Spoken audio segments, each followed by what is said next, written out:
నీ కృప నిత్యముండును, నీ కృప నిత్య జీవము, నీ కృప వివరింప నా తరమా యేసయ్యా.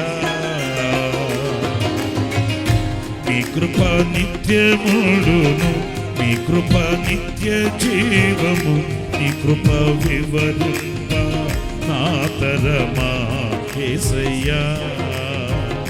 నీతిమంతుల గుడారాలలో వినబడుచున్నది రక్షణ సంగీత సునాదము. నీతిమంతుల గుడారాలలో వినబడుచున్నది రక్షణ సంగీత సునాదము. నీ కృప నిత్యముండును, నీ కృప నిత్య జీవము, నీ కృప వివరింప నా తరమా యేసయ్యా.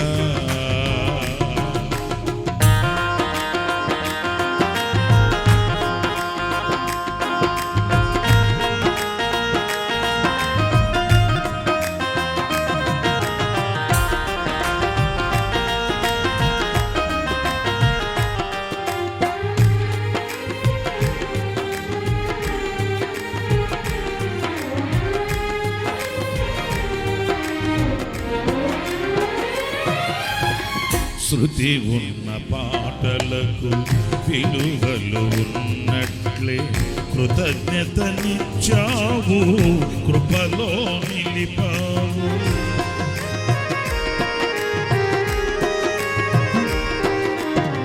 శృతి ఉన్న పాటలకు విలువలు ఉన్నట్లే కృతజ్ఞతనిచ్చావు, కృపలో నిలిపావు.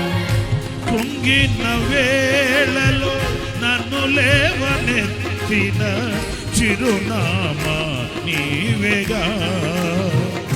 కృంగిన వేళలో నన్ను లేవనెత్తిన చిరునామా నీవేగా. నీ కృప నిత్యముండును, నీ కృప నిత్య జీవము, నీ కృప వివరింప నా తరమా యేసయ్యా.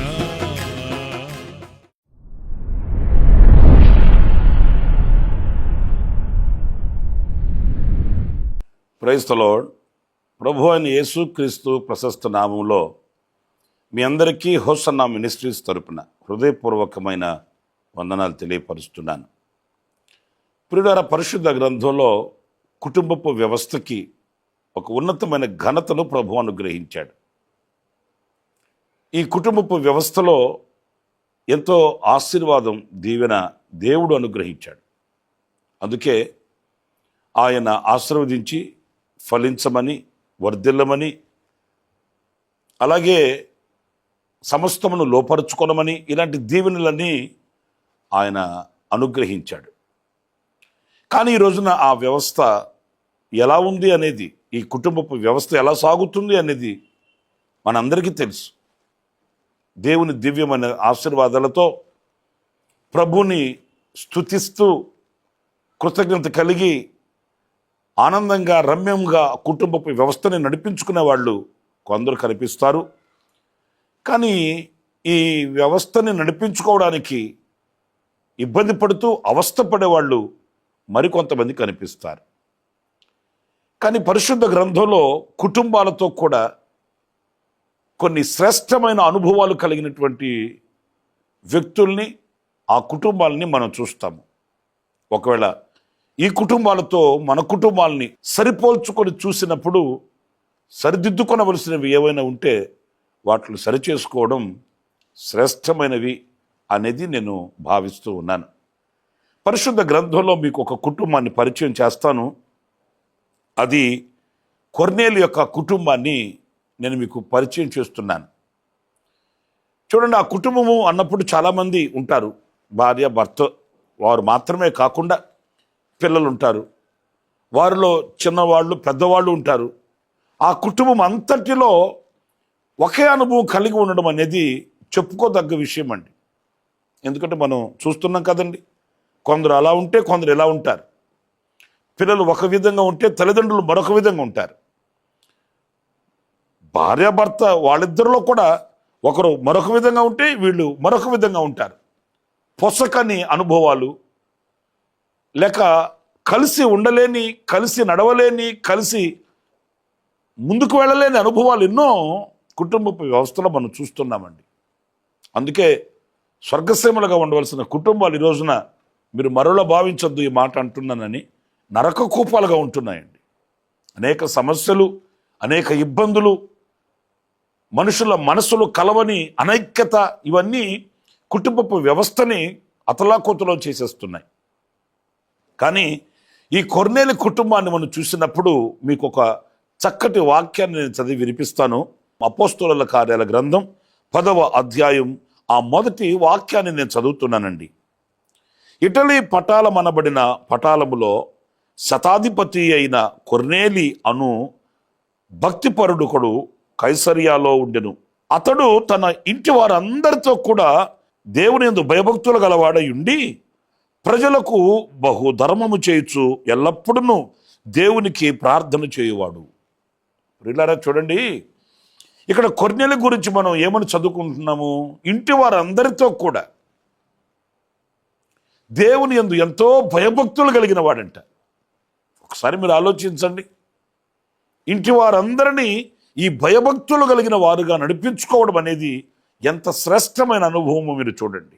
అతను భక్తిపరుడు, ఆమె భక్తిపరురాలు అని మాత్రమే కాదండి, ఆ ఇంటి వారందరూ కూడా తల్లిదండ్రులు ఎలాంటి భయభక్తులు కలిగిన వాళ్ళు, అలాగే పిల్లలు కూడాను.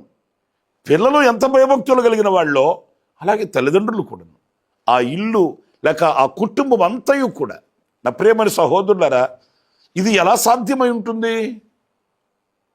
ఇది ఎలా వాళ్ళు సాధించి ఉంటారు? ఎలా ఆ కుటుంబాన్ని అలవర్చుకొని ఉండుంటారు అని అంటే, అది ఏదో అన్ఎక్స్పెక్టెడ్గా లేక తటస్థంగా అప్పటికప్పుడు వచ్చేది కాదండి. భక్తి అనేది ఏదో కొంతకాలం కనపరిచేది కాదు, లేకపోతే ఇంతకాలం అని పరిమితి పెట్టుకునేది కాదు. భక్తి అనేది ఒక సీజనల్గా చేసేది కాదండి. అది మన అంతరంగంలో కలిగే దేవుని మీద ఉండవలసిన ఒక మక్కువ, ఆ ప్రేమ, ఆప్యాయత, ప్రభుని ప్రేమించిన ఆ ప్రేమలో ఉన్న అనుభవం అండి ఆ భక్తి. ఈ రోజున కొన్ని కుటుంబాలకు వెళ్ళి మనం చూస్తే భక్తికి తావే కనిపించదు. ఆ కుటుంబాలలో అన్ని సదుపాయాలు ఉంటాయి, సౌకర్యాలు ఉంటాయి. మన దేశంలోనివే కాదు, ఇతర దేశాలలో నుంచి తీసుకుని వచ్చిన విలువైనటువంటి సామాగ్రి పేర్చుకొని ఉంటారండి. సదుపాయాలు అంటారా? ఇక నేను మీకు కొత్తగా చెప్పాల్సిన అవసరం లేదు. ఇతర దేశాలలో నుంచి ఎక్కడి నుంచో ఖర్చు పెట్టి కష్టపడి సామాగ్రిని కూర్చుకొని ఉంటారు. కానీ ఉండవలసిన భక్తి, దేవుని ఎడల ఉండవలసిన భక్తి ఏమైనా ఉందా అని వెతికితే మనం భూతద్దం పెట్టినా కూడా కనిపించదండి. ఆ కుటుంబాలలో నెమ్మది, సంతోషం, సమాధానం, నా ప్రేమని సహోదరులరా, ఎలా ఉంటుందని మనం భావిస్తాము. అందుకే ఈ రోజున సదుపాయాలున్నా, సౌకర్యాలున్నా, ధనమున్నా, జనమున్నా కూడా ఆ కుటుంబపు వ్యవస్థలో ఉండవలసిన రమ్యత కనిపించకపోవడం నిజంగా ఇది దుఃఖకరమైనటువంటి అనుభవాలండి. నా ప్రియులరా, దేవుని వాక్యంలో కొర్నేలి కుటుంబం యెహోవా యందు, దేవుని యందు భయభక్తులు కలిగిన కుటుంబము అనేది మనం ఇక్కడ చూస్తున్నాము. మరి ఈ రోజున మన కుటుంబాన్ని ఈ కొర్నేలి కుటుంబంతో పోల్చుకొని చూసినప్పుడు మనము, మన పిల్లలు, మనము, మన కుటుంబంలో ఉన్న వ్యక్తులు ఎంతవరకు భయభక్తులు కలిగి ఉంటున్నారు అనేది మనం విమర్శించుకోవలసిన విషయం అండి.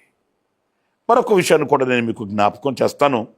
అపోస్తలుల కార్యాల గ్రంథం 18వ అధ్యాయం 8వ వాక్యంలో ఆ సమాజ మందిరపు అధికారి అయిన క్రిస్పు తన ఇంటి వారందరితో కూడా ప్రభువునందు విశ్వాసం ఉంచెను.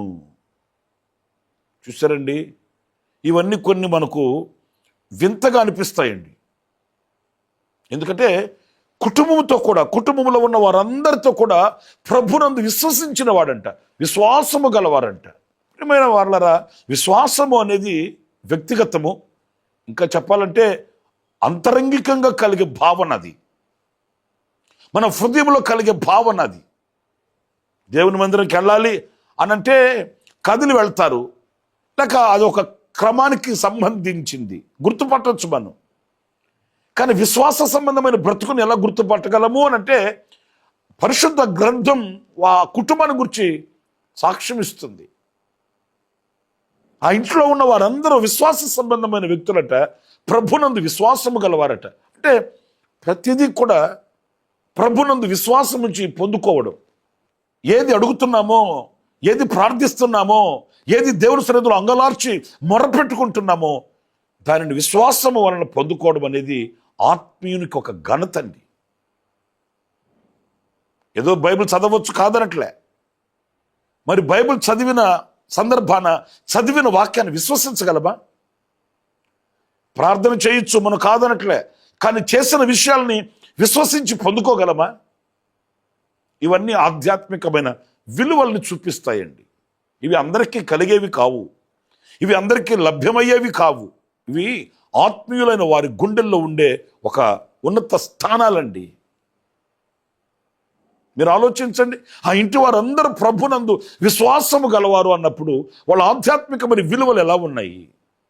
నిజమే, ఈ రోజున మన కుటుంబపు వ్యవస్థలో ఈ విశ్వాస సంబంధమైన విజయం కనబడాలండి. విశ్వాసం ఎప్పుడు కూడా మనకు విజయాన్ని కలుగు చేస్తుంది. విశ్వసించువాడు కలవరపడడు, విశ్వసించువాడు అపజయాల పాలు కాడు, విశ్వాసముంచువాడు ఎన్నడూ కూడా వెనక్కి తిరిగి చూడడు, అతడు ముందుకు సాగి వెళతాడు, కోరిన రేవుకి చేరుకోగలుగుతాడు. మరి ఈరోజున మన కుటుంబంలో ఉన్న వ్యక్తుల్ని కాస్త మీరు పరిశీలించి చూడండి. విశ్వాసులుగాను విశ్వాస సంబంధమైన బ్రతుకుతున్న వారుగా కనబడుతున్నారా, లేకపోతే విశ్వాసానికి సంబంధం లేకుండా విశ్వాసే అని పేరు పెట్టుకొని తిరుగుతున్నారా అనేది మనం ఆలోచించవలసిన విషయం అండి. ఆ ఇల్లు విశ్వాసులతో కూడా నిండినది ఆ కుటుంబము అనేది ఈ వాక్యంలో మనం గుర్తిస్తున్నాము. మరొక విషయాన్ని కూడా నేను మీకు జ్ఞాపకం చేస్తాను. అపోస్తుల కార్యాల గ్రంథం 16వ అధ్యాయం 14వ వాక్యాన్ని నేను చదువుతున్నానండి. అప్పుడు లూదియా అనబడిన దైవభక్తి గల ఒక స్త్రీ వినుచుండెను. ఆమె ఊదారంగు పొడిని అమ్ము తుయతైర పట్టణస్థురాలు. ప్రభు ఆమె హృదయమును తెరచెను గనుక పౌలు చెప్పిన మాటలు యందు లక్ష్యముంచెను. ఆమెయు ఆమె ఇంటి వారును బాప్తిస్మము పొందినప్పుడు. ఇప్పుడు చూసారండి, లూదియా అనబడిన ఒక స్త్రీ కుటుంబాన్ని గురించి, ఆమె ఇంటిని గురించి మనం చదువుతున్నాము. ఆమె దేవుని మాటలు వినిందంట, ఆమె హృదయం తెరవబడిందట. ఇప్పుడు ఆమెను గురించి వ్రాయబడిన మాట, ఆమెయు ఆమె ఇంటి వారందరూ కూడా బాప్తిస్మము పొందిరి. అంటే ఆమె విని ఆమె హృదయం తెరవబడింది. ఆమె ఘనమైన సాక్ష్యమును బట్టి ఆమె తన ఇంటిని ఆధ్యాత్మికంగా మలుచుకున్న వ్యక్తిగా కనిపిస్తుందండి. బహుశా నేను అనుకుంటాను, ఆమెకు కలిగిన అనుభవాలు ఆమె తన ఇంటి వారందరితో సుస్పష్టంగా వివరించి ఉండవచ్చు. వాక్యం ఆమె హృదయంలో ఏం తీసుకుని వచ్చింది, వాక్యము ద్వారా ఆమె హృదయంలో ఏం జరిగింది, వాక్యము ద్వారా ఆమెలో కలిగిన ఆ పెను మార్పుని ఆమె తన ఇంటి వారితో చెప్పుకొని ఉండవచ్చు. ఆ విషయాన్ని విన్న వారందరూ కూడా బాప్తిసానికి సిద్ధపడినట్లు వాక్యం సెలవిస్తుందండి. మీరు ఆలోచించండి ప్రియమైన దేవుని బిడ్డలారా, కుటుంబానికి యజమానురాలుగా ఉన్నవాళ్ళు వారు పొందిన అనుభవాల్ని ఈరోజున కుటుంబీకులకు వివరించగలిగిన స్థితిలో ఉన్నారంటారా? ఈరోజు మన ఇంట్లో ఉన్నటువంటి వారికి మనము దేవుని యొద్ద పొందిన అనుభవాల్ని, అనుభూతిని, ఆశీర్వాదాల గురించి వివరించగలిగినటువంటి ఆ ఉన్నత ఆధ్యాత్మికమైన విలువలు కలిగిన వ్యక్తులుగా ఉంటున్నారా? లేదండి. మీరు ఇశ్రాయేలీయుల యాత్రలో కూడా మీరు గమనించినప్పుడు దేవుడు నిబంధన మందసంలో ఆజ్ఞలు కలిగిన పలకల్ని, మన్నా పాత్రని, చిగురించిన అహరోను చేతికర్రని వీటిని ఆ మందసంలో ఉంచమని చెప్పాడు. ఎందుకు అనంటే నీ పిల్లల పిల్లలు తరతరాలు వాటిని గుర్తించాలి. అరణ్యంలో నడిపించబడుతున్నప్పుడు మా పితరులు ఏ ఆహారం చేత వాళ్ళు పోషింపబడ్డారు, దేవుడు వారికి ఇచ్చిన ఆజ్ఞల యొక్క అనుభవాలు ఏంటి, దేవుడు ఒక వ్యక్తిని చిగురింప చేసినప్పుడు, ఎన్నుకొనబడినప్పుడు అనుభవాలు ఎలాగా ఉంటాయి, ఇవన్నీ జ్ఞాపికగా ఉండినట్లు నిబంధన మందసంలో వాటిని పెట్టి వాటిని తీసుకుని వెళ్ళమన్నాడు. నిజమే, ఏదో మనం అనుభవిస్తున్నాము, దేవుని ఆశీర్వాదాలు పొందుకుంటున్నామని కాదండి. మనము మన కుటుంబాలకు ఒక మార్గదర్శకంగా, కుటుంబంలో ఉన్న యజమానులైన వాళ్ళు పిల్లలైన వాళ్ళకి దైవ కార్యములను గురించి వివరించగలిగినటువంటి వ్యక్తిత్వం కలిగిన వారిగా నిలవాలి. అప్పుడే ఆ కుటుంబం ఒక ఆశీర్వాదానికి నిలయంగా ఉంటుంది, దీవెనకు నిలయంగా ఉంటుంది, దేవుని కృపకి యోగ్యమై ఉంటుంది. అలా కాకుండా ఏదో లోకాన్ని సంపాదించుకోవడం, లోకంలో ఉన్న వాటిని కూడగట్టుకొని మూటగట్టుకొని మిగలబెట్టుకోవడం, ఈ లోకంలో ఉన్న వాటి కొరకే ప్రయాసపడి ప్రాకులాడడం, ఇంతవరకే కుటుంబాలలో ఈరోజు నా అనుభవాలు నిలిచి ఉంటే అది లోక సంబంధమైన కుటుంబమే అవుతుంది, కానీ దైవ సంబంధమైన కుటుంబం కాదు అనే విషయాన్ని మనం గుర్తించాలండి. ఆఖరిగా మరొక్క విషయాన్ని కూడా నేను మీ ఎదుట పెడుతున్నాను. అపోస్తలుల కార్యాల గ్రంథంలోనే 16వ అధ్యాయం 34వ వాక్యాన్ని చదువుతున్నానండి. మరియు అతడు వారిని ఇంటికి తోడుకొని వచ్చి భోజనము పెట్టి దేవుని యందు విశ్వాసం ఉంచిన వాడై తన ఇంటి వారందరితో కూడా ఆనందించెను. ప్రియమని సహోదరులారా చూడండి, తన ఇంటి వారందరితో కూడా ఆనందించెను అంటే ఆ ఇంటి వారందరికీ ఒక ఆనందం. ఈ రోజున ఈ అనుభవాలు ఎక్కడ కనిపిస్తున్నాయి? కొన్ని కుటుంబాలకు వెళితే ఎవరి ఆనందం వాళ్ళదే. ఇంటి వారందరూ కలిసి ఓ విషయంలో ఇంటి వారందరూ కలిసి ఆనందించి సంతోషించి గంతులు వేసి అలాంటి అనుభవాలు ఈ రోజున మచ్చుకొని కనిపించట్లేదండి. ఎవరి ఆనందం వాళ్ళదే. ఇంట్లో ఒక 5 మంది ఉంటే, ఒక 4 ఉంటే, ఒక 3 ఉంటే, ముగ్గురు మూడు దారులు అయిపోతున్నారు. 4 ఉంటే 4 దారులు అయిపోతున్నారు. ఎవడి దారి వాడది, ఎవడి ఆనందం వాడది, ఎవడి పిచ్చి వాళ్ళది అన్నట్లుగా కనిపిస్తున్నారండి. రే బాబు ప్రార్థన చేసుకుందాం, ప్రార్థనలో కూర్చుందాం రండ్రా అని పిలిస్తే వాళ్ళు ఏమంటారు? మీరు చేసుకోండి ప్రార్థన. మరి వాళ్ళకి అవసరం లేదండి, వాళ్ళకి వేరే అవసరాలు ఉన్నాయండి. భార్య భర్తను పిలిచింది అనుకోండి, ప్రార్థనలో కూర్చుందామండి, ప్రార్థన చేద్దామండి అన్నామనుకోండి, ఆయన ఏమంటాడు? నాకు కొంచెం వర్క్ ఉంది కానీ నువ్వు ప్రార్థన చేసుకోనరా అంటాడు. మరి ఆయనకు అవసరం లేదా? ఒకవేళ భర్తే పిలిచాడు అనుకోండి భార్యని, ప్రార్థనలో కూర్చుందాం, కాసేపు ప్రార్థనలో ఉందామని, ఆమెకి చాలా కార్యక్రమాలు ఉంటాయి, బిజీ అండి. ఈ రోజున ఎవరి ఆనందం ఎక్కడ ఉంటుంది? ఎవరి ఆనందం ఎవరు పంచుకుంటున్నారండి? కానీ దైవ సంబంధమైన కుటుంబాలలో ఉండవలసిన ఆధ్యాత్మికమైనటువంటి అనుభవాలు అలాంటివి కాదు. ఆ ఇంటి వారందరితో కూడా ఇంటి వారందరూ కలిసి ఆనందించే ఒక శ్రేష్టమైన అనుభవం అండి. నా ప్రేమని సహోదరులారా, స్వర్గసీమగా ఉంటాయి కుటుంబాలు. దైవ దీవెనకు నిలయాలై, దైవ దీవెనకు ప్రతిరూపాలై కనబడతాయి కుటుంబాలు. కుటుంబపు వ్యవస్థ అనేది చాలా శ్రేష్టమైంది, ఉన్నతమైంది, దేవుడు నియమించినది. నేను ఒక వివాహ కార్యక్రమానికి వెళితే అక్కడ ఒక అతను చెప్తున్నాడు, సాగరానైనా ఈదొచ్చేమో కానీ సంసారాన్ని ఈదలేమండి అట్లని. నేను నవ్వుకున్నానండి. ఎందుకంటే అంత కష్టతరమైన దాన్ని దేవుడు మన భుజస్కంధాల మీద పెట్టాడా? కాదు. మరి సముద్రాన్ని ఈదొచ్చు కానీ సంసారాన్ని ఈదలేనంటాడేంటి? అంటే ఎలా ఈదాలనో, ఎలా నడిపించాలనో, ఎలా పోషించుకోవాలనో అనేది తెలియలేదు తనకి. ఎందుకంటే కుటుంబాన్ని ఎలా నడిపించుకోనవలెనో వ్రాయబడి ఉన్న బైబిల్ పరిశుద్ధ గ్రంథాన్ని చదివితే కదా, కుటుంబాన్ని ఎలా పోషించి, ఎలా నడిపించి, ఎలా సంరక్షించి, ఆ కుటుంబపు వ్యవస్థని ఎలా స్వర్గసీమగా మలుచుకోవాలనో పరిశుద్ధ గ్రంథంలో వ్రాయబడి ఉంది. పరిశుద్ధ గ్రంథ వాక్యాన్ని చదివితే ఈదలేను కాదు, ఎలా ఈదగలవో వాక్యం సెలవిస్తుంది. కనుక దేవుడిచ్చిన కుటుంబపు వ్యవస్థని మనం ఎలా నడిపించుకుంటున్నాం, ఎలా దానిని దీవెనకరంగా నిలుపుకోగలుగుతున్నాము, ఆ కుటుంబం ఎలా సాగుతుంది అనేది మనల్ని మనం విమర్శించుకోవలసిన విషయం, మనల్ని మనం సరిచూసుకోవలసిన విషయం దేవుని వాక్యం ఎదుట. ఒకవేళ ఈ చెప్పబడిన వాక్యాలతో మన కుటుంబాలు సరిపోల్చినప్పుడు ఏదైనా లోటు కనబడితే ఈ వాక్యం వింటున్నప్పుడే నా ప్రియమైన సహోదరులరా సరిచేసుకొని దైవ కృపకు పాత్రులమై మన కుటుంబాలని దైవ సంబంధమైన కుటుంబాలుగా మలచుకుందాము. దేవుడు అలాంటి కృప మనందరికీ అనుగ్రహించుగాక. తలలు వంచండి, చిన్న ప్రార్థన చేస్తాను. జీవాధిపతి అయిన ప్రభువా, మీకు వందనాలు చెల్లిస్తున్నాను. నాయనా, కుటుంబము అనేది ఎంత ఆశీర్వాదకరమైనదో మీరే నియమించారు, మీరే స్థాపించారు. కానీ ఈ రోజున ఆ కుటుంబాలలో కలతలు, కన్నీళ్లు, ఆవేదనలు, ఆక్రందనలు, అభ్యంతరాలు ఎన్నో కుటుంబపు వ్యవస్థను కుదిపేస్తున్నాయి. హృదయాలలో నెమ్మది లేక, సంతోషం లేక, సమాధానం లేక అల్లాడిపోతూ తల్లడిల్లిపోతున్న ప్రజలు కనిపిస్తున్నారు.